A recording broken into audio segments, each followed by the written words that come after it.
fondation MTN est née en 2007 au Bénin et elle fait un peu partie de ce que nous appelons la responsabilité sociétale des entreprises. Ce concept est cher à MTN, c'est pourquoi on demande dans chaque pays d'intervention qu'une fondation soit créée et qu'un pourcentage des revenus de l'entreprise soit affecté au budget de cette fondation-là.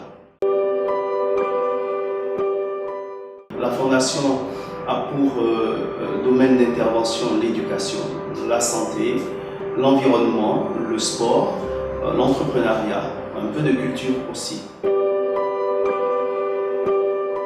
Sur le plan de la santé, il y a un projet phare qu'il me plaît de rappeler ici, c'est la dotation dans les hôpitaux de zone de matériaux médico-techniques. Et à l'époque, nous avions donné des lits, des potences, des berceaux, des chariots et même des tables d'accouchement. Ce minimum qui manque aux populations parfois, quand on arrive à le faire certaines dotations, ça change radicalement la vie des gens. Vous savez, dans nos villes et dans nos campagnes, parfois il faut faire de longues distances pour avoir juste des soins de santé, ce qui est en principe quelque chose qui ne devrait pas être. Nous sommes également dans des projets d'énergie solaire. Nous finançons par exemple une association qui envoie à l'étranger, en Inde particulièrement, des femmes pour apprendre à faire du montage de matériel solaire. Nous allons l'inaugurer d'ailleurs bientôt.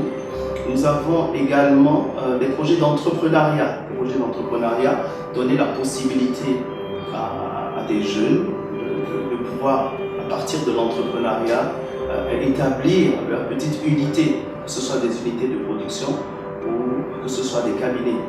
Et à ce titre-là, nous sommes en train de mettre en place des chariots, surtout avec l'énergie solaire, dans des zones où il n'y a pas d'électricité, afin que les gens puissent recharger des appareils et pouvoir gagner leur vie.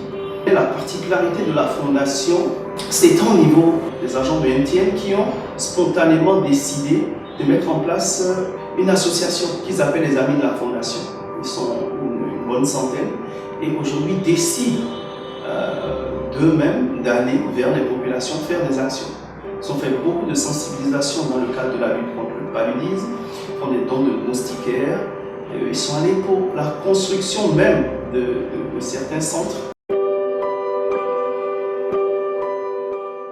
Les activités de la Fondation MTN, nous avons souvent rencontré des jeunes, nous avons souvent croisé dans nos villes et dans nos campagnes une forte population de jeunes. Et mon conseil est, en tant que jeunes, que nous ne soyons plus les bras croisés à attendre que les opportunités viennent à nous. Nous avons à aller les affronter, à aller en face des opportunités. C'est pour ça qu'on a aujourd'hui un outil extraordinaire qui est Internet. Essayons de nous documenter tous les jours. Essayons de voir sur Internet ce qui se fait déjà. Essayons de voir sur Internet ce qui existe comme idée dans d'autres pays. La créativité seule nous permettra de pouvoir atteindre les objectifs que nous nous fixons. Si nous décidons d'apprendre ne serait-ce qu'un nouveau mot dans le domaine, dans le lexique de l'entrepreneuriat, une nouvelle expression, un nouveau concept, ne serait-ce qu'une fois par jour. Imaginez à la fin de l'année ce que nous pouvons avoir comme connaissances nouvelles. C'est pas mal.